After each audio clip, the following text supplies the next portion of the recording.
Welcome back to News First. The governor's office has received $70 million in Section 30 funds today, and the Leon Guerrero Tenorio administration says those awaiting tax refunds won't have to wait much longer.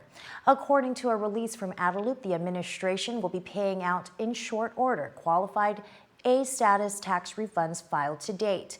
Governor Leon Guerrero says, quote, "Our first priority as an administration is and continues to be strict fiscal discipline. The payment of tax refunds has always been one of those priorities. Since taking office, the fiscal discipline team implemented a system which ensured that refunds are paid on a consistent weekly basis," end quote. Leon Guerrero also states no Organic Act amendment is needed to do what they have done. However, Congressman Michael Sinicola says refunds are slower this year than preceding years.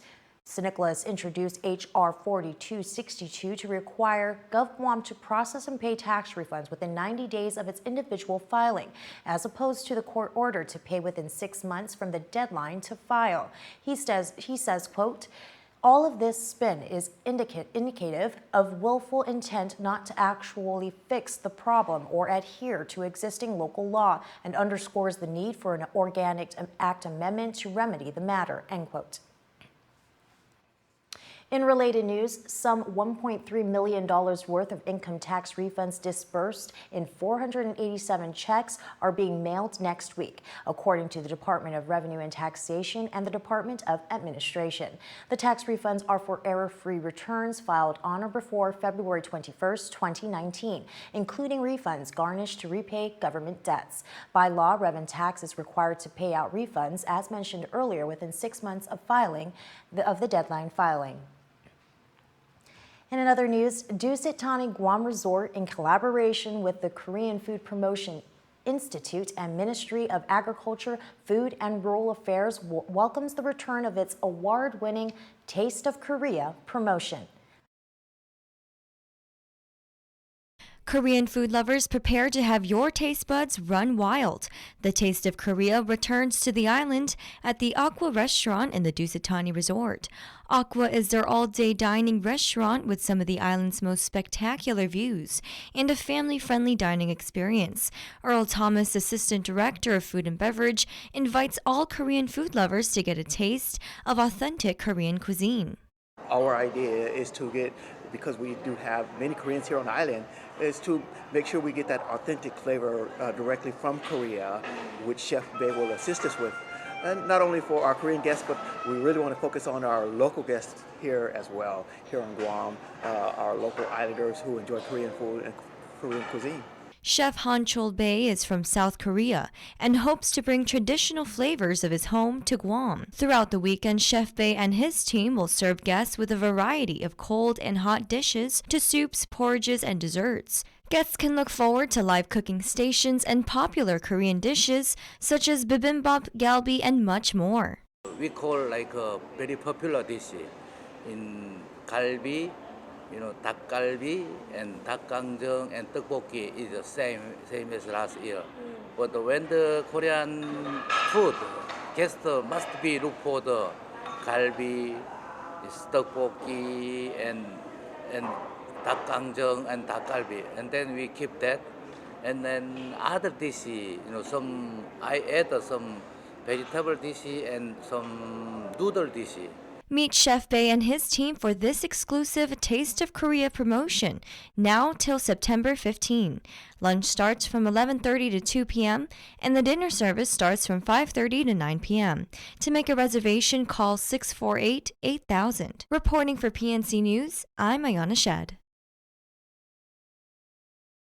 There's only 2 more days left of this event where you won't be needing to buy a plane ticket to get a taste of Korea. So call and make your reservations now for your chance to experience the flavors of Asia. In addition, lunch guests will receive a special promotional giveaway. In other news, today a regional initiative has brought hundreds of volunteers together from all over Micronesia to perform various cleanup projects this afternoon. The initiative is part of a larger vision to address issues in the region that stemmed from leaders participating in the Micronesia Island Forum that was held in Chuuk. During the forum, Governor Leon Guerrero and other leaders agreed to tackle issues to include climate change and island beautification. Today's cleanup is the first part of the joint initiative between the islands of Micronesia. Volunteers from Guam, Palau, the Republic of the Marshall Islands, the Commonwealth of the Northern Mariana Islands, and the Federate States of Micronesia were out performing cleanups simultaneously around the respective islands. Tengisin Beach was just one of the sites that volunteers focused on this afternoon from 1 to 5 p.m. Both Candace Aragon and Francis Uggan say they are happy to volunteer their time to show how much they love their home. This event was put together with the governor's agreement with our region leaders to care for our island, to show how much we love our island, to show how much we really appreciate where we live and where we find our home. We actually are joined together in this task force to actually beautify our island and to continue doing it so. So that's why Guam Homeland Security and Office of Civil Defense joined with multi-agencies, so with the government of Guam, to support this event. Governor Leon Guerrero and Lieutenant Governor Josh Tenorio also proclaimed September 13th as Micronesia Cleanup Day to be in sync with a regional initiative. Other cleanups included Tagacheng Beach, Paget Cave, and Marbo Cave. Well, the biggest event in local music history returns this coming Sunday, September 15th. The Sorensen Media Group is hosting the 11th Annual Island Music Awards, the only awards show to honor local entertainers in 13 different categories. You can still vote for your favorite artists or band by logging on to guam-ima.com. Voting remains open until 11:59 p.m. on Saturday. SMG Vice President of Radio Operations Kyle Mandapat says to expect a night filled with performances to include 4 for 4, Friends with Instruments, Joe Guam, Jay Martin, and other artists. He also says the audience can look forward to appearances from their favorite on-air personalities and this year's induction of island icon Dante Trinidad, the Chamorro music producer pioneer of legendary songs like Tristizu. Mandapat adds this is the only night to say thank you to all those musicians and entertainers that get people through tough times. We're super excited. Like I said, you're never going to get an opportunity to see this many great performers on one stage. All of the money that we're making here is going towards a great cause, and some of it's going towards the John Anderson Foundation. So we're going to be working that out with the UOG Endowment Foundation as well. It's just going to be a great night, a lot of fun, and like I said, time to kick back and see your favorites all on stage together. The Island Music Awards will be at the Lotte Hotel this coming Sunday. Doors open at 6 p.m. and the show starts at 6:30 p.m. with tickets being sold at the door for $15 and comes with 1 free drink. Everyone is invited to attend, and I hope I see you there. And now it's time to hit the streets for your latest on road construction with Ayana Shed.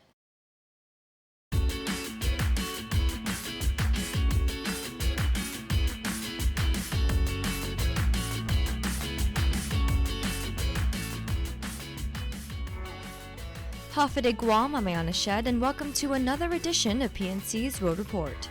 We're kicking things off today with an update on GWA's sewer line rehabilitation project along Route 4 and Route 1 from Hagåtña McDonald's to Chamorro Village.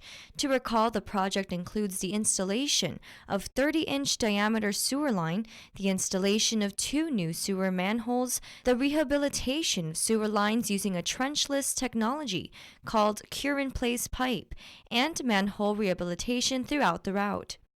The projected completion date is July 2020 and costs roughly $7.4 million, which is funded by US EPA, SRF grants, GWA bonds, and system development charges. Pro-Pacific Builder Corporation and Institute Form Technologies LLC are the contractors involved. GWA wants to remind the community that there will be traffic disruptions for the length of the project, and drivers can expect some lane closures and shifts. Road activities are from Monday through Friday from 9 a.m. to 4 p.m. and on weekends from 7 p.m. to 5 a.m.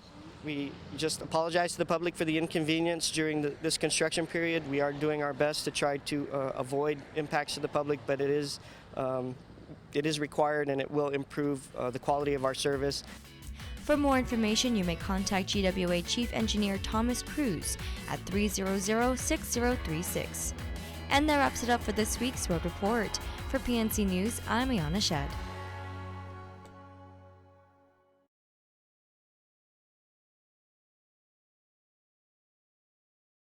Want to know what's in store for the weekend weather forecast? Destiny Cruz has all the details. And right after the break, Leo Payumo has girls middle school basketball highlights. Don't go away, you're watching PNC News First.